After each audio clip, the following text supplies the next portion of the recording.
Hi, everybody. This is going to be a complete change of topic from my normal videos, whatever normal is for me. Haven't quite figured that out yet, but in this video, we're going to be talking about a topic that I'm calling investing for dummies. Um, because it's just going to be very basic. So if you're more knowledgeable on the topic, you may not even want to watch because I'm sure I'll embarrass myself and probably say something amiss. But if that's the case, feel free to correct me in the comments or whatever because I'm always open to being corrected. But before I get too deep into it, I just want to remind you all to check out my recent video, which talked about some of the my memories from the early days of going to the school for the blind and living in the dorm and that kind of thing. And I'm sure I'll talk a lot more about my school life in future videos because it's just a topic that, unless you've attended a school like that, you just really have no idea what it was like. And it probably is something that fewer and fewer people will know what it's like as time goes by. Boarding schools in general will probably just become a thing of the past. Um, but anyway, so be sure to check that out and all my other videos too as well. Um, but without further ado, I'm just going to get right into it here. For once, I don't have a ton of preliminary announcements, and I didn't even have to tie my hair back this time because it's a pretty calm day, at least here on my deck. Um, Although it's supposed to be windier later on, but um, yeah, you've probably figured out by now that I'm not super into fashion or anything. Shopping for clothes isn't really my forte. It isn't something I would enjoy doing regularly, I should say. I mean, every now and then with a friend it can be kind of fun or whatever, but um I just don't can't really relate to people that are constantly wanting to shop and buy clothes and things like that. Probably cuz if I was like working away from home every day or something like that, I would probably be more conscious about things like that, but I don't wear any makeup. And which I'm sure a lot of blind people don't. I know there's getting to be more and more blind women that do now, which I think is cool. That, I mean, you're not letting your blindness stop you, because there are definitely ways to for you to figure out how to apply your own makeup and things like that. And But I just don't happen to be one of them, and my daughter isn't at all into makeup either. um, which I could probably do a whole video on that sometime because I just kind of have. Um, I've thought about that before, like the what people's expectations are, and like visually speaking, and how sometimes I think that can be more of a detriment, etc., etc.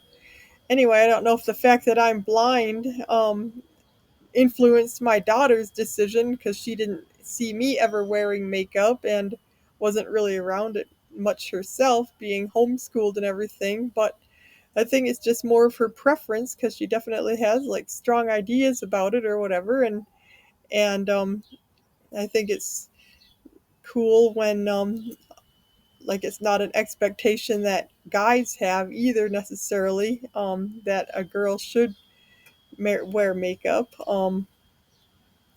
But I mean, my mom really loved makeup, and sometimes she could be in the bathroom for like an hour just putting on her makeup.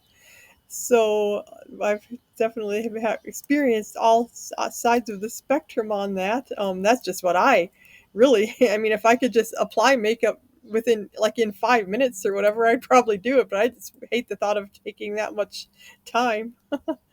Um, but everybody has their own what they're willing to um, spend their time on. And here I said at the beginning, I don't have many preliminary announcements, and I'm still rambling on. I'm not even sure how I got on this topic.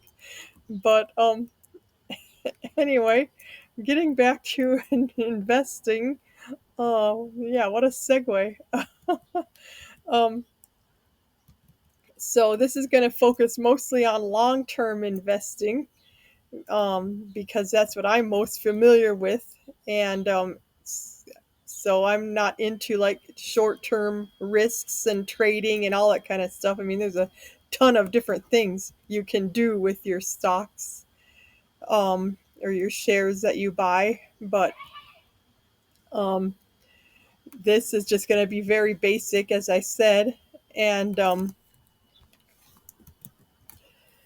Uh, I personally use Fidelity, which is an online platform that's I found it to be pretty easy and accessible comparatively speaking. I mean, I still called them on the phone a couple times when I first got into the market in a big way, just because I wanted to actually talk to a human being and make sure that I knew what I was doing, and they were helpful. They even waived the fee, because I'm blind. So I don't usually like to take advantage of my blindness, but I will every now and then. And that was one of those situations because there were some things on the website that could have been a little bit um, better.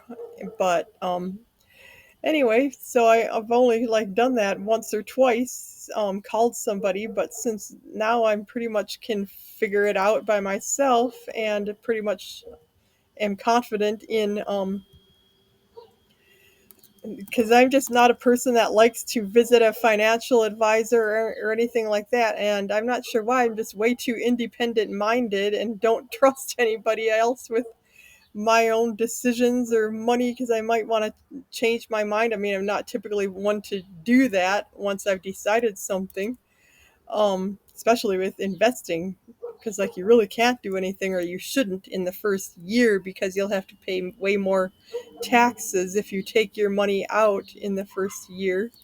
Um, but yeah, I just really like to um, make my own decisions and do my own research and stuff. But if you're not one that likes to do that, I would definitely recommend that you get a financial person that you trust to help you make those decisions, because otherwise it can be kind of overwhelming if you just really have no interest or aren't really a math type of person or whatever, and don't like to keep track of it like I like. Now that I'm into it, I'm really interested. Before, I could really care less about the stock market and stuff, but now that I have a vested interest, I'm really interested in like how what my shares are doing on a daily basis. And I watch a lot of videos and stuff that talk about the long term, uh, what you would call it, trajectory, I guess. And I try to watch videos from like all sides, like bulls and bears, so to speak. Bulls are the people that are in favor of the or really believe in the business, and the bears are ones that are kind of more skeptical. Um, so I kind of want like to get perspectives of all sides so that I get a more well-rounded idea of how my I expect my money to grow or not. um, and when, because yeah, like I said, especially with the one I'm in, which is Tesla, you really have to have a long-term perspective and to just know how. um, I mean, I've done a lot of research about the past of Tesla and how they've some of their previous things that they speculated didn't come to pass at all when they thought they would or whatever. And so you really just have to consider all of that and the current what's happening and why you might think their chances are better now, and especially long term future, like 5 or 10 years from now, where you think they might be. And um, so the reason to invest basically is because your money can grow a lot more than if you just put it in a regular savings account, which just earns you a very little bit of interest compared to how much it potentially could grow if you put it in the if you bought shares of something. And of course, though, investing is a lot riskier than just putting it in a savings account too. So you have to be somebody that doesn't mind risk. If you do mind it, like if it's keeping you up at night, just worrying about, oh, did I do the right thing? And what if something happens, et cetera, et cetera. For me, that wouldn't be worth it. So you shouldn't do it unless you're the kind of person that, or first of all, unless you have money that you can afford to lose. And like, don't put every single cent in it, and don't put all of your eggs in one basket either. Like I have mine kind of split between Tesla and Bitcoin, which both of those are kind of controversial. So, but that's just where where my research has led me. And but you're um, so basically the only way to put your money in is to buy shares of something. And again, this is just a very basic overview. So,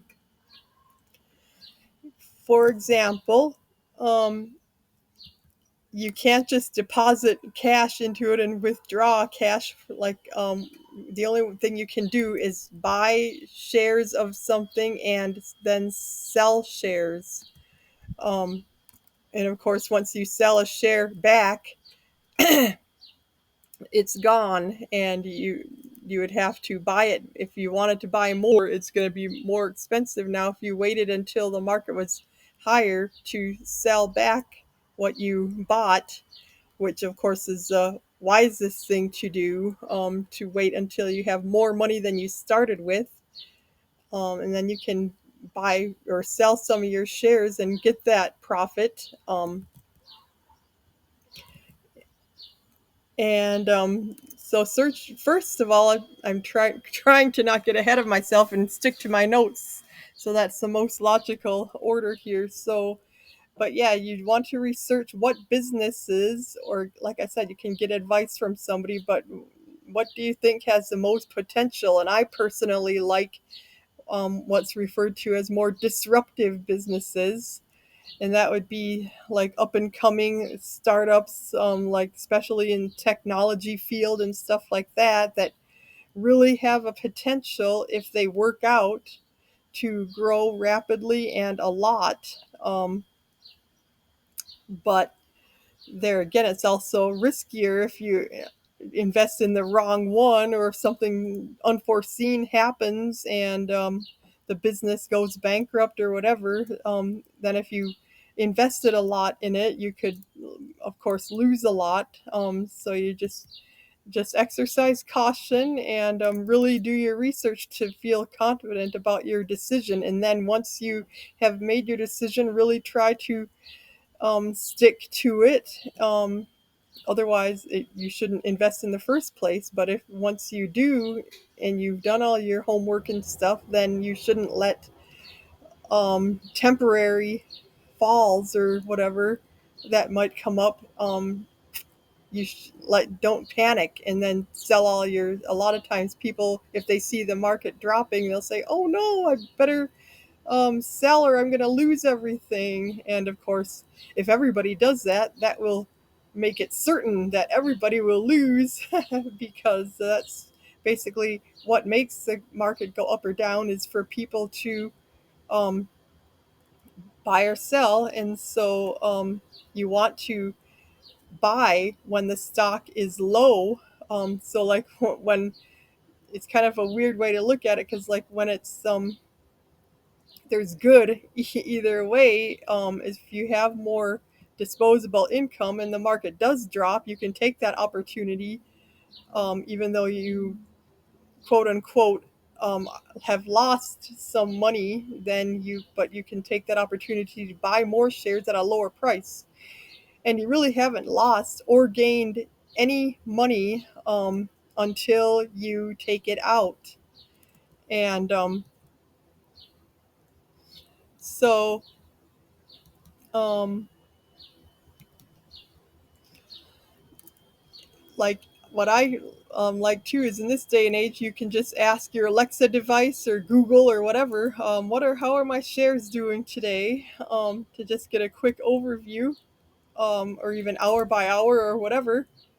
Um, and then, of course, if it is drop, you want to go find out why, or some of the theories out there at least. It's really hard for that to be predicted with 100% certainty why the market raises or falls at any given time, really. But there are some good guesses. There's always people that are speculating as to what caused it and stuff like that. And so the price is constantly fluctuating a little bit. So when you first decide to buy, you want to buy a little bit less than what the money situation says, because you don't want to accidentally spend more money than you counted on. Like if you know how much a share is, then well, I'll just give you some examples here, which I think will make it easier to understand. Um, so, say that a share of something is like $150, um, and if you want to or are able to buy a share of that business, then you'll spend $150 if you do it that day when it's at that price. Um,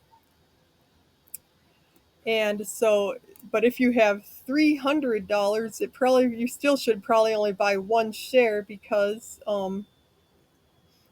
if you buy two, then you would, if the stock goes up a little bit, you would probably spend a little more, not much more. So, I mean, if you really didn't care if you went a few dollars over or whatever, but just be aware it's constantly, you won't be paying exactly what you thought. It could be a little more or a little less, but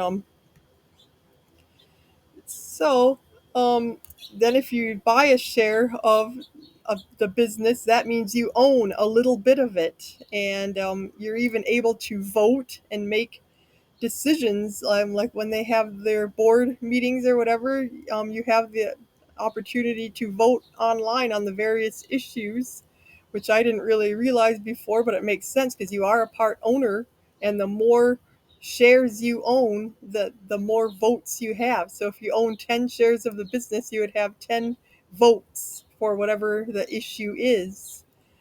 So whichever way you voted, all 10 of your votes or whatever would be counted for whatever side of the issue you were on. And so, so you can't just take out your profits. Like if the stock market goes up to $200, then for the business that you have bought into, that means you would have a profit of $50, because you if you sold your shares, then instead of getting $150 back, you'd get $200 back. So you'd get 50 more than you had put in. And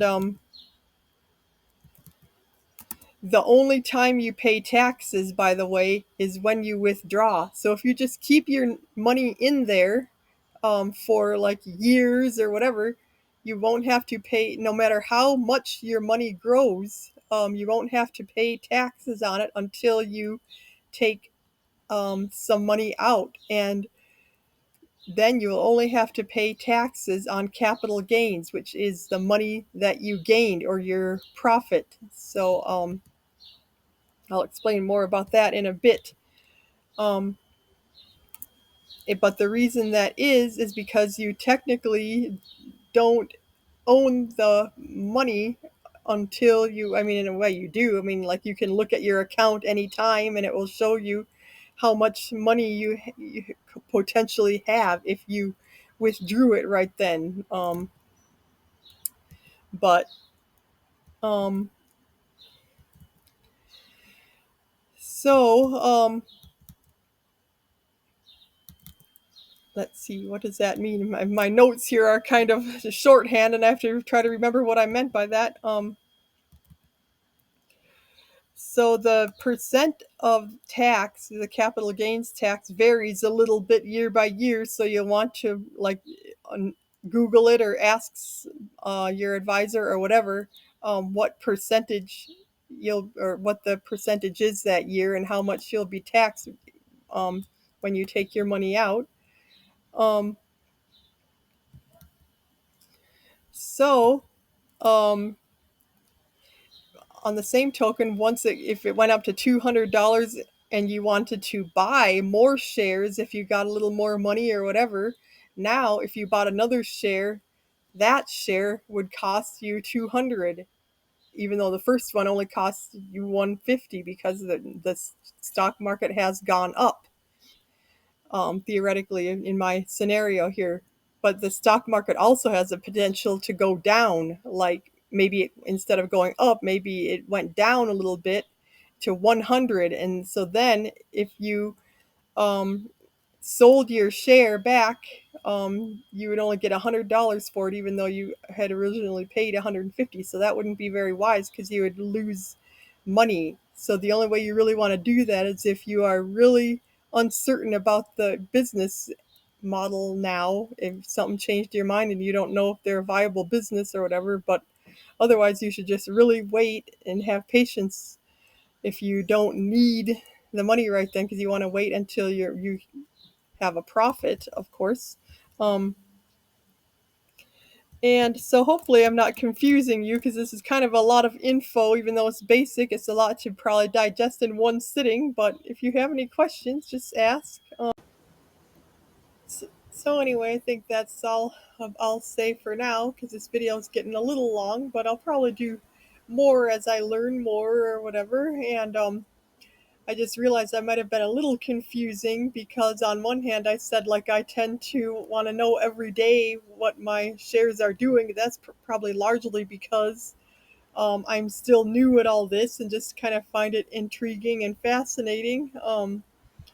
And just want to learn as much as I can about like how much it can potentially change, which it already has gone way up a few times and way down a few times. So that's just been kind of interesting to learn about how all that works. And but